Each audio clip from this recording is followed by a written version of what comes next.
ever wonder if the really profound strategies, the game-changing ones, come not from, the usual suspects, the generals or the CEOs, but from somewhere totally unexpected? From someone maybe overlooked. Exactly. Today, we're doing a deep dive into this incredible classical Chinese text. It's called Cao Gui's Counsel, a Strategic Victory. And this isn't just some dusty old historical account.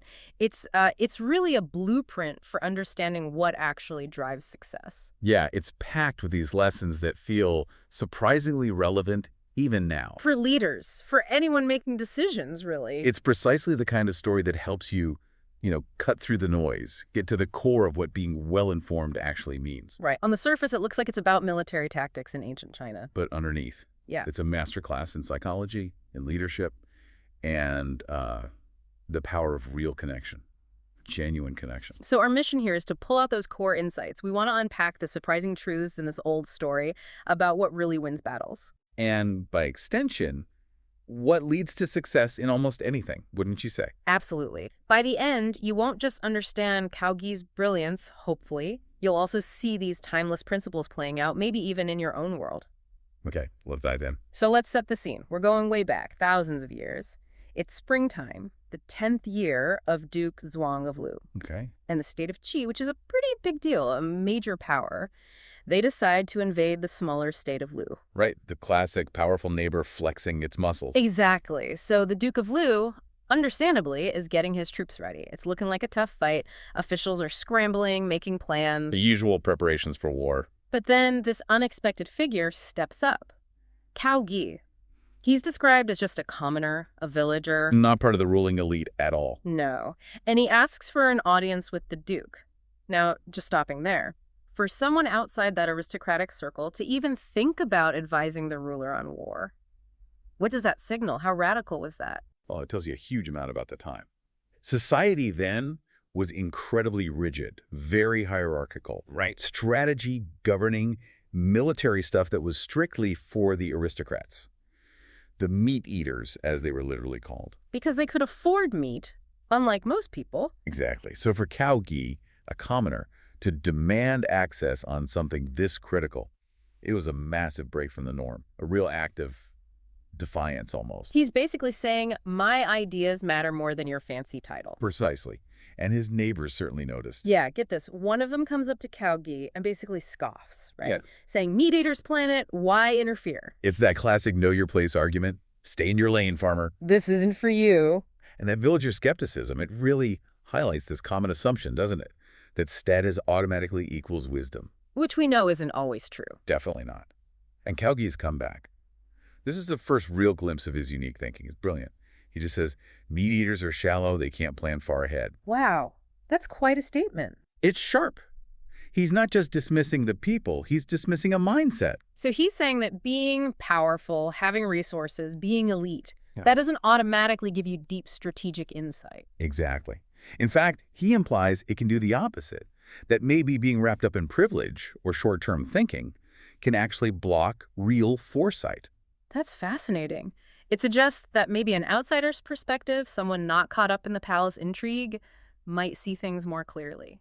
That's the implication. He's arguing that the powerful often lack that wider view, maybe the empathy or the long-term perspective you need for truly good strategy. It tells us straight away, Cao Gui is playing a different game here. Looking at the fundamentals, not just the fancy stuff. Right. Okay, so somehow he gets his audience with the Duke.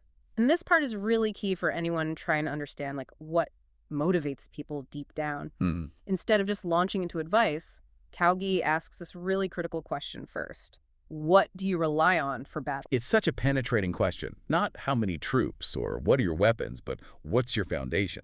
Yeah, it's like he's probing the Duke's core understanding of leadership.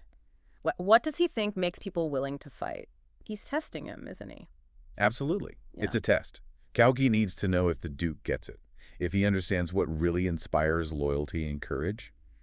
Because if the Duke's foundation is weak, no amount of clever tactics will work. It'd be built on sand, like you said. Exactly. So the Duke, maybe a little defensively, starts listing things he thinks are good leadership. His first answer is, for comfort in food and clothing, I dare not keep it all for myself. I must share with others. Okay, sounds fairly generous on the surface. Sharing the It weapon. seems reasonable, right? sharing perks. But Cao Gui shoots it down. Why wasn't that enough? Because Cao Gui's critique is immediate and sharp. Small favors not widespread, the people will not follow you. He sees it for what it is, limited generosity. The Duke shares his surplus. But that doesn't build the kind of deep loyalty needed for battle. It's like throwing a pizza party at work when people really want fair pay or respect. That's a perfect modern analogy. The pizza's nice, a small favor, but it doesn't fix underlying issues. It doesn't inspire someone to go the extra mile when things get really tough. Right. It's superficial. Cao Gui gets that true loyalty comes from a system that feels fair, not just occasional handouts from the top.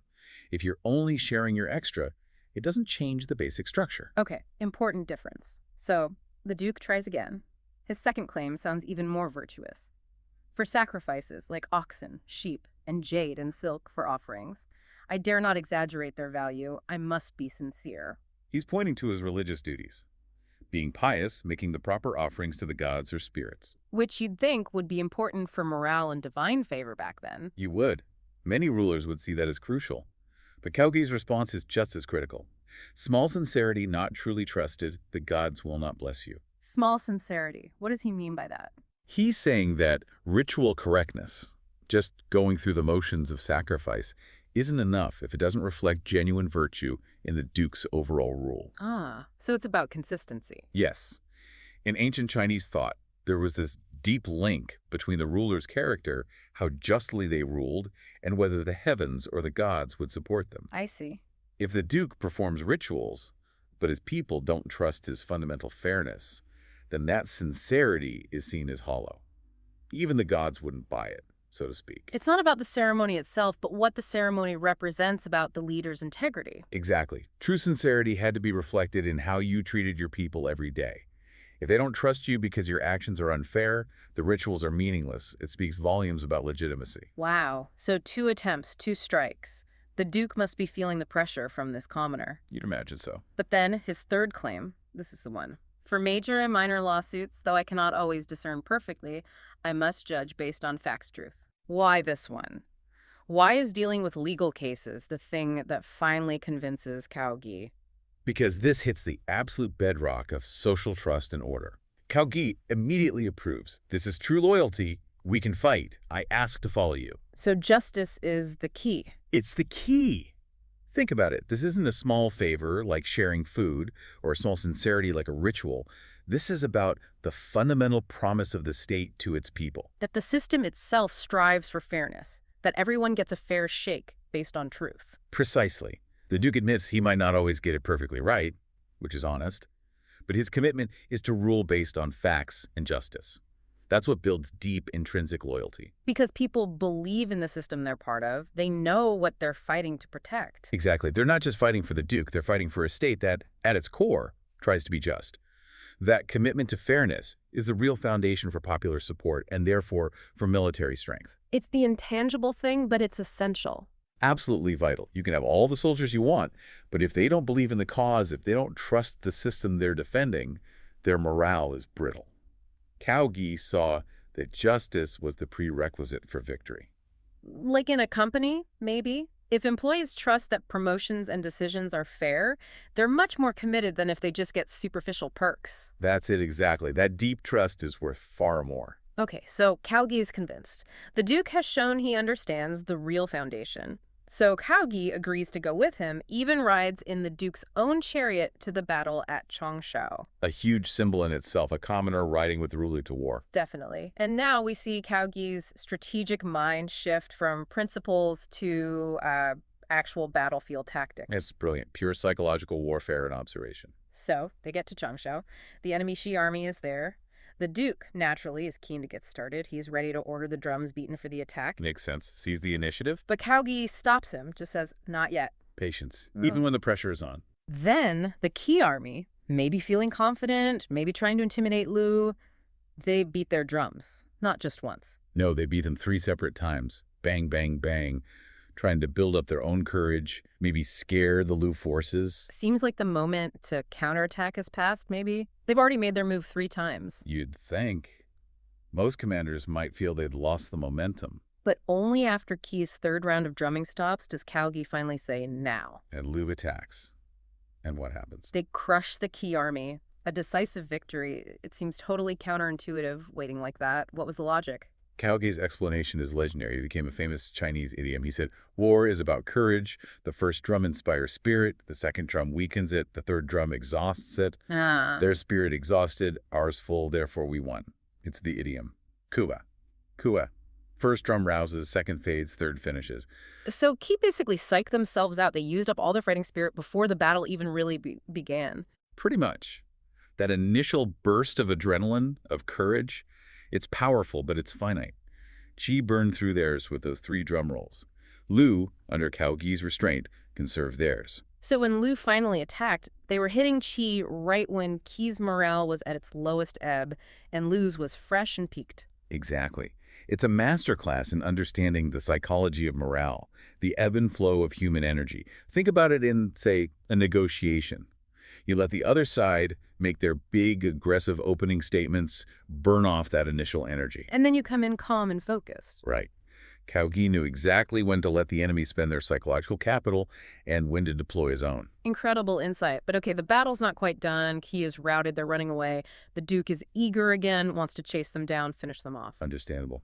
Press the advantage. Deliver the knockout blow. But what does Cao Gui say? Not yet. Again, that restraint is just remarkable, isn't it? It really is. He doesn't just react, even in victory. He assesses. He absolutely assesses. Instead of just yelling, charge, he does something very deliberate. He actually gets down from the chariot. In the middle of the battlefield. Gets down, looks closely at the tracks left by the fleeing Qi chariots. Then he climbs up onto the chariot's railing to get a better view, looking far into the distance after them. Wow. Real-time intelligence gathering. Checking the evidence on the ground. Why such caution when the enemy is clearly running? Because he's thinking several steps ahead. He's not just reacting to the fact they're fleeing, he's verifying the nature of their flight. Is it panic or is it a trick? Could it be a feigned retreat, leading them into an ambush? That's exactly his concern.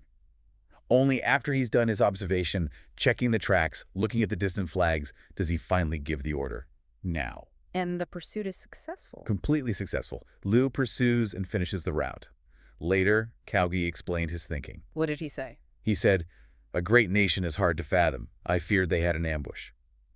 He respected his opponent, even in defeat. Very.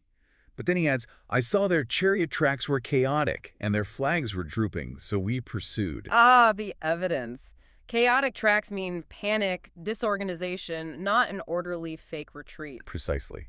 And drooping flags signal low morale, broken command, not the signs of an army setting a trap. So those small, observable details gave him the confidence that the route was real and the pursuit was safe. Exactly. It's about not just assuming, but verifying. Like a project manager, you don't just hear, it's done. You look at the actual results, the data, before you commit to the next step. That's brilliant. So pulling all these threads together, this whole story from the initial challenge to the Duke to the battlefield tactics, what are the really big lessons for us here? Well, if you connect the dots, several key things stand out, I think. First, that deep grasp of popular sentiment and trust. Right. The Duke's commitment to justice being the real foundation. Yes. It shows that you can't just command loyalty, especially the kind needed for really hard things. You have to earn it through fairness, through integrity, not just perks, but real systemic justice. That feels incredibly relevant for any kind of leadership today. Totally. Then there's the mastery of psychology and timing. The 3 drums idea. Understanding morale isn't just fuzzy stuff. It's a concrete factor you can strategize around. Knowing when energy peaks and fades. Absolutely. And knowing when to act, when to wait. That applies everywhere. Launching something new, making a pitch, tackling a big challenge, sensing the right moment. And third, that dedication to actual intelligence, right? Not just assumptions. Yeah, the observation, looking at the tracks, the flags. It's about critical assessment. Gathering real data, even small details, to inform your decisions, not just relying on gut feelings or enthusiasm. Especially when the stakes are high, you need to verify. Definitely. For any venture, really, test your assumptions, look at the real behavior, the real tracks, before you charge ahead. And finally, maybe underlying all of it is that patience, that not yet. That's huge. The power of discernment, of calculated restraint. It wasn't inaction. It was waiting for the right conditions. In a world that's always telling us to move faster, Maybe the real wisdom is knowing when to pause, observe, and wait for the truly optimal moment. It's understanding the dynamics beyond just the surface rush. Sometimes waiting, observing is the strongest move. Okay, so quick recap of these core takeaways from Cao Gui. 1. Internal justice and trust are your bedrock. Forget superficial perks, focus on fairness. 2. Understand the psychology, the ebb and flow of morale and energy. Timing is crucial. And 3. Don't guess, observe. Yeah. Gather real intelligence, look at the details before you make your big move. Yeah, this ancient story really drives home how much those intangible things, trust, morale, careful observation, matter. It's not just about power, it's about insight. Mind and heart, like you said earlier, it really leaves you with a provocative thought, doesn't it? What if the Duke hadn't listened to Cao Gui? What if he'd just dismissed him, get lost, farmer? Right. How different would history have been? And how many leaders, maybe throughout history or even today, miss out on victory in whatever field because they fail to listen to that wise but maybe unconventional voice? It really makes you think about the value of diverse perspectives, doesn't it? Yeah. And having the strategic patience to act not just quickly but wisely. What unexpected counsel might you be missing?